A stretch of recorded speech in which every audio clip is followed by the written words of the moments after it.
எல்லாருக்கும் வணக்கம். இப்ப நான் சொல்லப் போற மெசேஜ் என்னன்னு பார்த்தீங்கன்னாக்கா, சர்க்கரை நோய் வராம இருக்கிறதுக்கு என்னென்ன பண்ணலாம்? இதுக்கு ஒரு 7 பாயிண்ட்ஸ் 7 கட்டளைகள் இருக்கு. இதை நம்ம ஃபாலோ பண்ணிட்டே இருந்தோம்னாக்கா, நமக்கு சர்க்கரை நோயிலிருந்து நமக்கு பாதுகாத்துக்கலாம் அப்படின்னு டாக்டர் சொல்றாங்க. நாமளும் இதை நான் சொல்றேன். நீங்களும் கேட்டு தெரிஞ்சுக்கிட்டு அதுபடி ஃபாலோ பண்ணுங்க. சர்க்கரை நோய் ஆரம்ப நிலையிலே இருந்துச்சுன்னு வச்சுங்களேன், சில முன்னேற்பாடுகளை கடைபிடிச்சா சர்க்கரை நோய் வராம தடுக்கலாம்.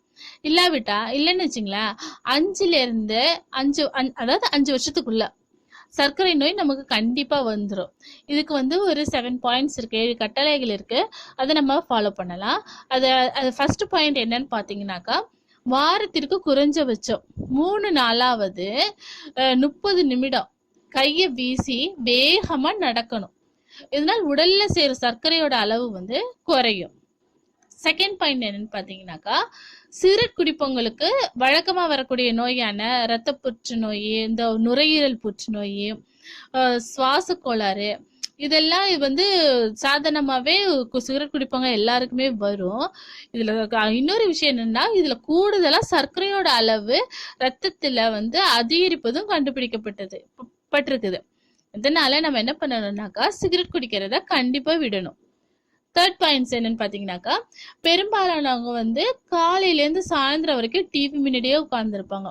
எல்லா சீரியல்ஸும் பார்ப்பாங்க, எல்லா ப்ரோக்ராம்ஸும் பார்ப்பாங்க. அது இல்லாம நிறைய தீனி சாப்பிட்டுட்டே இருப்பாங்க. எல்லா ஸ்நாக்ஸ் வகையில சாப்பிட்டுட்டே இருப்பாங்க. இதனால உடலுக்கு உழைப்பு, எக்ஸசைஸ்ங்கிறதே இல்லை. இதனால என்ன பண்ண, உட்கார்ந்துட்டே சாப்பிட்டுட்டு இருக்கும் போது நம்ம உடம்புல சர்க்கரையோட அளவு ரத்தத்துல அதிகரிச்சுட்டே இருக்கும். நம்ம என்ன பண்ணலாம், சாயந்தரம் கொஞ்ச நேரம் குழந்தைங்களோட வெளியே கிரவுண்ட்ஸ்ல ஷட்டில் கார்க்கோ இல்லைன்னா பேட்மிண்டன் இந்த மாதிரி விளையாடலாம். குழந்தைங்களோட விளையாடும் போது நமக்கும் கொஞ்சம் ரிலாக்ஸா இருக்கும். ஃபோர்த் பாயிண்ட், நாம சமையலுக்கு பயன்படுத்தக்கூடிய எண்ணெய் இருக்குதுங்க இல்லையா, அந்த எண்ணெய் ரத்தத்துல சர்க்கரையோட அளவை கூட்டுது அப்படின்னு சொல்றாங்க. ரத்தத்துல சர்க்கரையோட அளவை கட்டுப்படுத்தக்கூடிய, நல்ல கொழுப்பை உருவாக்கக்கூடிய எக்ஸ்ட்ரா வெர்ஜின் ஆலிவ் ஆயில தான் சமையலுக்கு பயன்படுத்தணும். இல்லைன்னா ஏதாவது ஒரு வகையில தினசரி 5 மில்லி ஆலிவ் ஆயில உடல்ல சேர்க்கிறது கட்டாயம்னு டாக்டர் சொல்றாங்க. இது நம்ம லோயர் மிடில் கிளாஸ் பின்ன கொஞ்சம் கீழே இருக்கிறவங்க நம்மளால வாங்க முடியாது இல்லையா. டெய்லி நம்ம ஆலிவ் ஆயிலால நம்மளால சமைக்க முடியாது. நம்ம எப்பொழுதும் சமைக்கிற மாதிரி சன்ஃப்ளவர் ஆயில பின்ன கல்லெண்ணெய் இதுலதான் நம்ம சமைக்குவோம். அப்படி சமைக்க முடியாதுலனாலும் இந்த ஆலிவ் ஆயில 5 மில்லியாவது நம்ம உடம்புல சேர்க்கிற மாதிரி ஏதோ ஒரு வகையில பாத்துக்கணும் அப்படின்னு டாக்டர் சொல்றாங்க.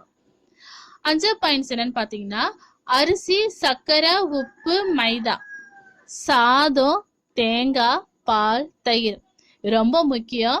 இந்த மாதிரி வெள்ளையா இருக்கிற எல்லா உணவுப் பொருட்களையும் நம்ம தவிர்க்கணும்னு சொல்றாங்க. வெள்ளையா என்னென்ன உணவுப் பொருள் சாப்பிட்றோமோ அதுல எல்லாமே சர்க்கரையோட அளவை கூட்டக்கூடியது அப்படின்னு சொல்றாங்க ஆராய்ச்சியாளர்கள். பேக்கரியில விற்கும் எல்லா பொருட்களுமே சர்க்கரையோட அளவை கூட்டக்கூடியது. அதனால பேக்கரியில இருக்கிற ஐட்டங்களை நம்ம சாப்பிடுவதை தவிர்க்கணும். எப்பயாவது சாப்பிட்டா பரவாயில்ல, ஆனா டெய்லி ரெகுலரா நம்ம சாப்பிடுவதை தவிர்க்கணும். 6th பாயிண்ட், 6ஆம் பாயிண்ட் என்னன்னு பாத்தீங்கன்னாக்கா, 3 வேளை சாப்பிடுறோம் இல்லையா, அந்த 3 வேளை சாப்பிடுறத 5 வேளையா ஸ்ப்ளிட் பண்ணிக்கணும். அதாவது 5 வேளையும் நிறைய சாப்பிட சொல்லல, 3 வேளை சாப்பிடுற உணவை 5 வேளையா பகிர்ந்து நம்ம சாப்பிடணும், ஸ்ப்ளிட் பண்ணி சாப்பிடணும். 7th பாயிண்ட் என்னன்னு பாத்தீங்கன்னாக்கா, தினசரி 25 இருந்து 30 கிராம் வெந்தயத்தை உடல்ல சேர்க்க வேண்டும். அதாவது சாப்பாட்டு மூலியமா நம்ம சேர்த்துக்கணும், நம்ம உடம்புக்கு சேர்த்துக்கணும். இது சர்க்கரையோட அளவை கூடாம தடுக்கும்.